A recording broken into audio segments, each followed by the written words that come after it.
আসসালামু আলাইকুম। ফটোশপ টুল পরিচিতি ১০ম পর্বে আপনাকে স্বাগতম। তো এই পর্যায়ে আমরা দেখব কিভাবে লেয়ার অপশনটি কাজ করে।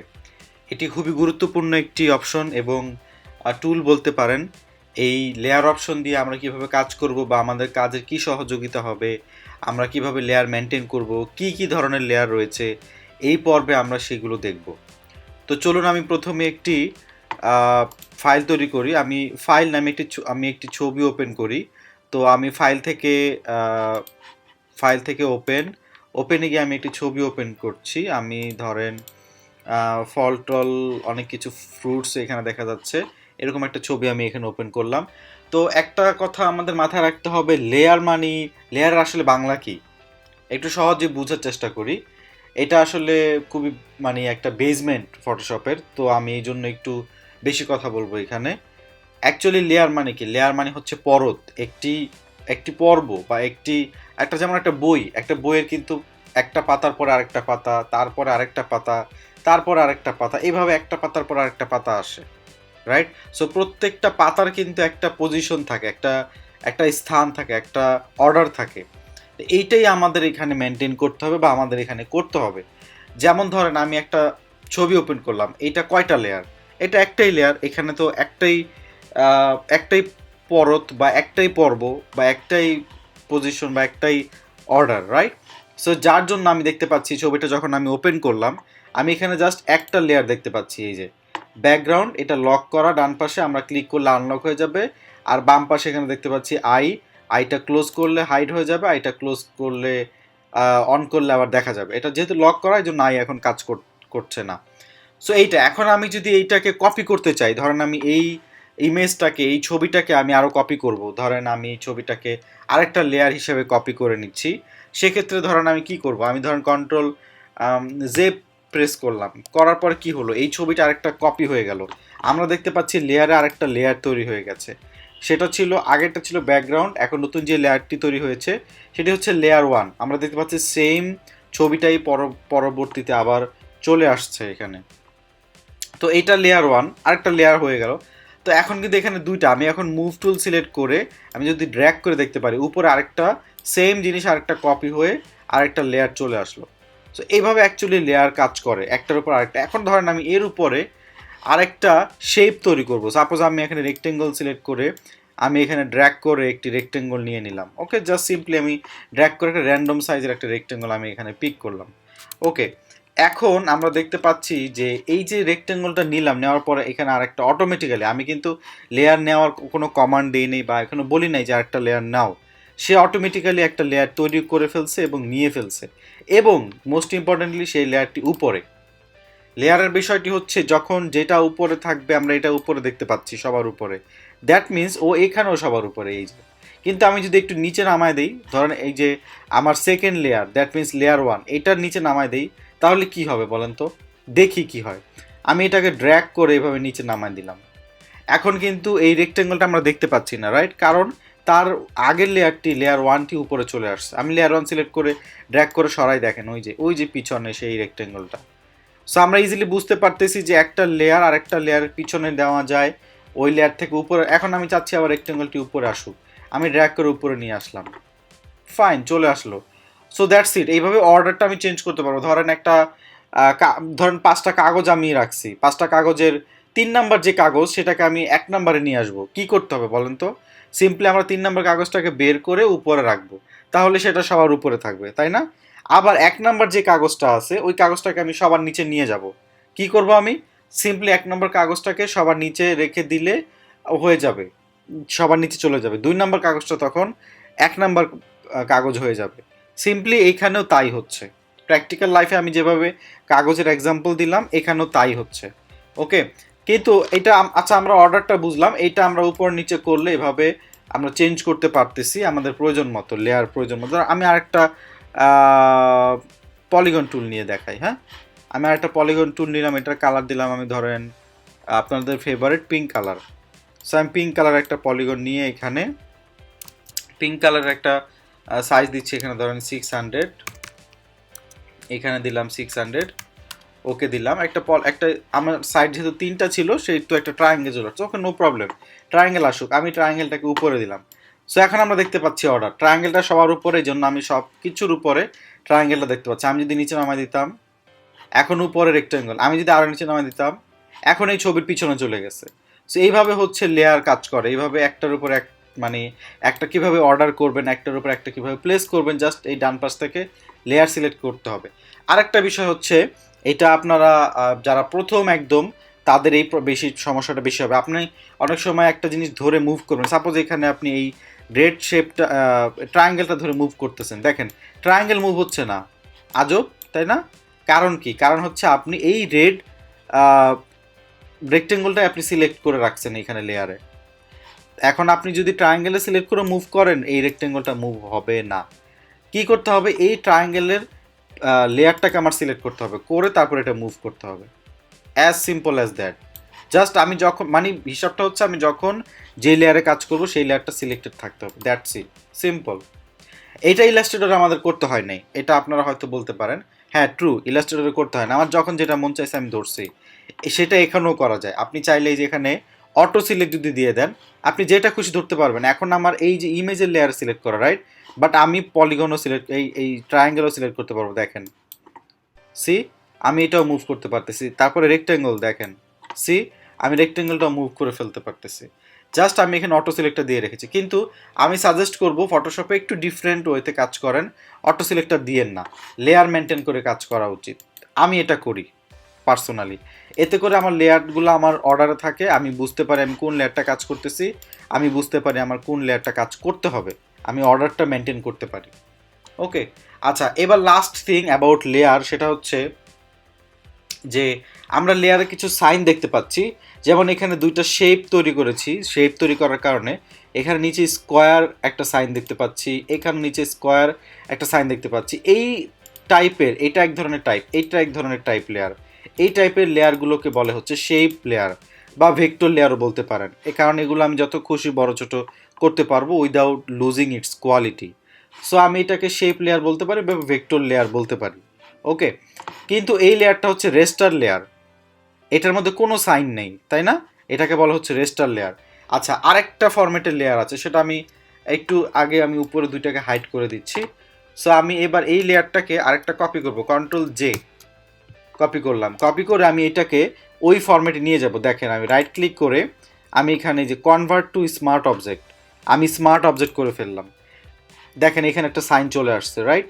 সো আমার এই শেপ টুল, এই শেপ লেয়ারগুলোতে একটা সাইন দেখতে পাচ্ছি, এই স্মার্ট অবজেক্ট লেয়ারে এক ধরনের সাইন দেখতে পাচ্ছি, আর একদম বেসিক যেটা ছিল সেটা কোনো সাইন নেই। তিন ধরনের লেয়ার অ্যাকচুয়ালি হয়।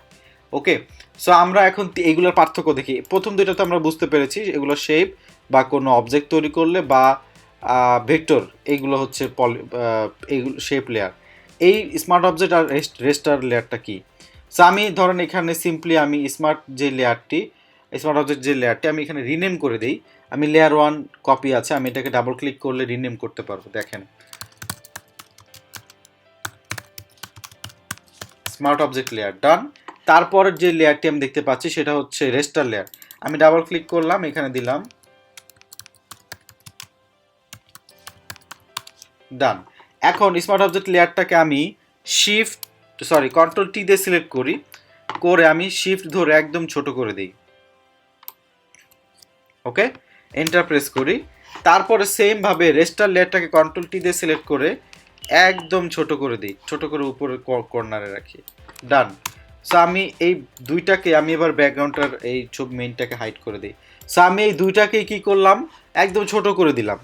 সো আচ্ছা, আসেন এখন আমরা এই দুইটাকে আবার বড় করে দিই, দেখি কি হয়। সো আমি এই রেস্টার লেয়ারটাকে সিলেক্ট করলাম কন্ট্রোল টি দিয়ে, করে আমি শিফট ধরে বড় করে দিচ্ছি। আবার দেখেন বড় করার সময় আমরা দেখতে পারতেছি যে এটা ইটস ব্রোকেন, এটা ভেঙে যাচ্ছে, এটা পিক্সেলেটেড হয়ে যাচ্ছে, পিক্সেলগুলো বোঝা যাচ্ছে, রেজলিউশন খারাপ হয়ে গেছে, অনেক কিছু হচ্ছে। আমি এন্টার প্রেস করি, একদম ব্লারি একটা গ্রাফিক হয়ে গেছে, এখন একদম একদম ঘোলাটে মনে হচ্ছে। একটু আগে কত ভালো একটা ক্লিন একটা স্বচ্ছ ইমেজ ছিল। আমি আবার স্মার্ট অবজেক্টটাকে কন্ট্রোল টি দিয়ে সিলেক্ট করি, সিলেক্ট করে শিফট প্রেস করে আমি আবার বড় করে দিচ্ছি। দেখেন এটা করলে কি হয়, আমি একদম যেমন অবস্থায় স্মার্ট অবজেক্ট করেছিলাম, ছোট করার পরে আবার বড় করেও আমি ঠিক তেমন অবস্থায় এটাকে পাচ্ছি।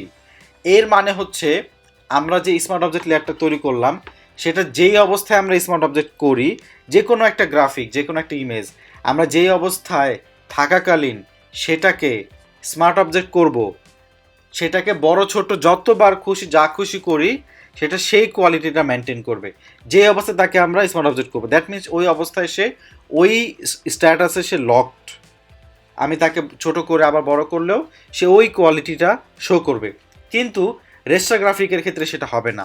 রেস্টার গ্রাফিকের ক্ষেত্রে এখন যদি আমি আবার ছোট করি, ধরেন আমি এবার এটাকে আবার ছোট করলাম, এন্টার প্রেস করলাম, অনেক ছোট হয়ে গেছে, আবার কন্ট্রোল টি দিয়ে আবার বড় করি, এটার কোয়ালিটি আবার নষ্ট হবে, মানে সেকেন্ড টাইম এটার কোয়ালিটি নষ্ট হবে। দেখেন আগের থেকে এখন আরও বেশি ঘোলাটে, কারণ রেস্টার লেয়ার যখন আমরা যে কোনো একটা অবস্থায় তাকে চেঞ্জ করি, ধরেন 500 পিক্সেল বাই 500 পিক্সেলের ছবিকে আমি ছোট করে 10 পিক্সেল বাই 10 পিক্সেল করে দিলাম, ওই 500 পিক্সেল বাই 500 পিক্সেলের কোয়ালিটি তখন থাকবে না, তখন কোয়ালিটি চলে আসবে 10 পিক্সেল বাই 10 পিক্সেলের।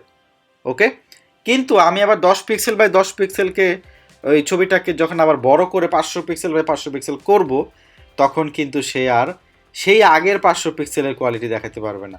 সে ওই যে 10 পিক্সেল করছিলাম ওই 10 পিক্সেলের কোয়ালিটিটাই শো করবে, যার কারণে এটা হচ্ছে এই যে ঘোলাটে হয়ে যাচ্ছে। এই যে ছোটোটাকে বড় করে দেখাচ্ছি, ওই ছোটোটাতে যতটুকু কোয়ালিটি ছিল সেইটাই এখন প্রেজেন্ট করতেছে, that's why it looks blurry, so এই হচ্ছে অ্যাকচুয়ালি রেস্টারেজ লেয়ার। এখন বলতে পারেন যে ভাই তাহলে তো আমরা সব স্মার্ট অবজেক্ট লেয়ার করতে পারি। হ্যাঁ পারেন, পারেন, কোনো সমস্যা নেই, কেউ কিচ্ছু বলবে না আপনাকে, বিলিভ মি, কেউ কিছু বলবে না আপনাকে। কিন্তু সমস্যা কী হবে জানেন, যখন আপনি অনেক বড় একটা ফাইল নিয়ে কাজ করবেন, অনেক বড় একটা ইউআই ডিজাইন করবেন, একটা বড় একটা লং একটা পেজ ডিজাইন করবেন, আপনার যেখানে যেই সাইজের ইমেজটা দরকার সেইটুকু সাইজ এনে যদি স্মার্ট অবজেক্ট না করে রেস্টারাইজ করে দেন, তাহলে ওই ফাইলটা সেভ করলে পিএইচডি ফাইল হবে। তো সেভ করলে ধরেন একটা লম্বা একটা হোম পেজ ডিজাইন করছেন একটা ওয়েবসাইটের, সবগুলো ইমেজ আপনি যতটুকু সাইজ দরকার ততটুকু করে তারপরে রেস্টার অবস্থাতেই রাখছেন, ওই ফাইলটার সাইজ হবে ধরেন 50 এমবি বা 60 এমবি বা 70 এমবি বা 80 এমবি, হাইয়েস্ট 100 এমবি। কিন্তু সবগুলো ইমেজ যদি আপনি রেস্টার না রেখে স্মার্ট অবজেক্ট রাখেন, ওই সেম ফাইলটার সাইজ হবে প্রায় 200 থেকে 300 বা আরও বেশি হবে, 300 এমবিরও বেশি হবে সেম ফাইলটাই। সো এটা অনেক বড় হয়ে যাবে, আপনার জন্য এটা অনেক হেভি হয়ে যাবে, আপনি কোথাও ট্রান্সফার করতে অনেক প্রবলেম ফেস করবেন। এইভাবে যদি একটা ওয়েবসাইটের 10টা পেজ হয় কত হবে, 3 জিবি ফাইল হয়ে যাবে। সো এটা আমার দরকার নাই। আমার যখন আমি জানি যে আমার এই জায়গাটায় 20 পিক্সেল বাই 20 পিক্সেলের একটা ছবি হইলেই হবে, এরপর আমার দরকার নেই, তাহলে আমি ওইখানে 20 পিক্সেল বাই 20 পিক্সেল করে রেস্টারাইজ লেয়ারটাই করে রাখতে পারি, আমার ওইখানে স্মার্ট অবজেক্ট করার দরকার নেই। আমি যদি ওইখানে স্মার্ট অবজেক্ট করি, এটা আমার কোয়ালিটি ভালো থাকলো, কিন্তু আমার আলটিমেটলি ফাইল সাইজটা অনেক বড় হয়ে গেল। ওকে, সো এটা আপনার যখন প্রয়োজন আপনি সেখানে স্মার্ট অবজেক্ট ইউজ করবেন, আপনার যখন প্রয়োজন নাই সেখানে আপনি রেস্টার লেয়ার ইউজ করবেন। এটাই হচ্ছে এটার অ্যান্সার।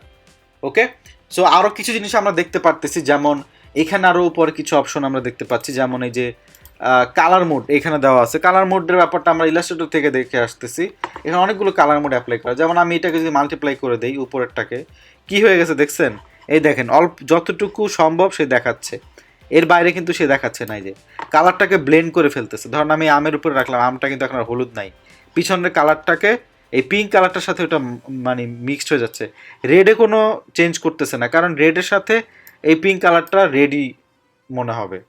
ওকে, সো এইভাবে মাল্টিপ্লাই করতে পারবো, কালার বার্ন করতে পারবো, বিভিন্ন রকম এখানে কালারের মুড আমরা চেঞ্জ করতে পারবো। এটা দেখলাম। এখানে আরও কিছু অপশন দেখতে পারতেছি, আমরা লক করতে পারবো, তারপরে এই যে মুভ করতে পারবো, তারপরে এই যে এখানে লকের অপশন আছে, ফিল কালার কমায় দিতে পারবো, যে ফিল কালারটা একটু কমায় দেই, হ্যাঁ করতে পারেন, অপাসিটিটা একটু কমায় দেই, করতে পারেন, আপ টু ইউ। তারপরে এখানে আরও কিছু অপশন আছে, যেমন নেম, তারপর আপনি কিভাবে এখানে মানে সার্চ করতে যদি চান বা কি করতে চান তখন এটা আসবে। যেমন আপনি এখানে ফিল্টার করতে পারবেন, ইমেজগুলো একসাথে থাকুক দেখা যাক, মানে শুধু ইমেজগুলো দেখতে চাচ্ছেন ইমেজে ক্লিক করেন, তারপরে শুধু আপনি ইফেক্ট দিতে চাচ্ছেন ইফেক্টে ক্লিক করেন, টেক্সট দিতে চাচ্ছেন টেক্সটে ক্লিক করেন, আমার নাই টেক্সট, শেপ দেখতে চাচ্ছেন শেপে ক্লিক করেন, এইভাবে আপনি আলাদা করতে পারবেন। ওকে, ফিল্টার করতে পারবেন এখানে কি দেখতে চাচ্ছেন, অনেক ধরনের 500 লেয়ার থাকতে পারে, তখন আপনি এভাবে কাজ করবেন। আচ্ছা, আরেকটা বিষয় মনে আসছে, সেটা হচ্ছে যে আপনি চাইলে গ্রুপ করে দিতে পারবেন লেয়ারগুলোকে। আমরা ইলাস্ট্রেটরে যেমন দেখেছি অনেক মানে প্রয়োজনীয় ধরেন 4-5টা জিনিস মিলে একটা জায়গা ডিজাইন তৈরি করছে, ওই জায়গাগুলোকে আমরা গ্রুপ করে দিই, তাই না?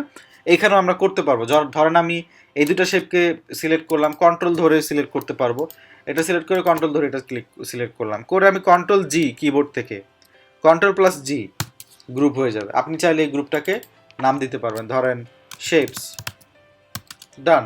সো এইভাবে হচ্ছে আপনারা বড় ফাইল, ধরেন একটা পোস্টার ডিজাইন করছেন, ওইখানে 50টা লেয়ার, ওইভাবে না রেখে এইভাবে গ্রুপ ওয়াইজ কন্টেন্ট বা টাইপ ওয়াইজ গ্রুপ করে দিলে এটা দেখতে ভালো লাগবে, এটা কাজ করতে ভালো লাগবে, এটা ভবিষ্যতে চেঞ্জ করতে বা এডিট করতেও ভালো লাগবে বা ইজি হবে। সো প্রফেশনালিজম হচ্ছে এইভাবে কাজ করা, গ্রুপ মেনটেন করে। সো আমরা অবশ্যই গ্রুপ মেনটেন করে কাজ করব, গ্রুপ করে এইভাবে র্যান্ডম রেখে দিব না। ওকে, সো এই ছিল তো ফটোশপ টুল পরিচিতি 10ম পর্বে লেয়ারে এইটাই ছিল, এই পর্যন্তই।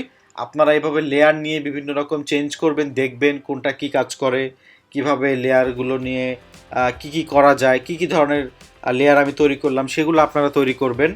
তো এই পর্বে এই পর্যন্তই, আগামী পর্বে দেখা হবে আরও নতুন কিছু কাজ নিয়ে, নতুন কিছু টুল নিয়ে। গ্রাফিক ডিজাইন হাতেখড়ি থেকে পণ্ডিত কোর্সটির সাথে থাকার জন্য আপনাকে অনেক অনেক ধন্যবাদ।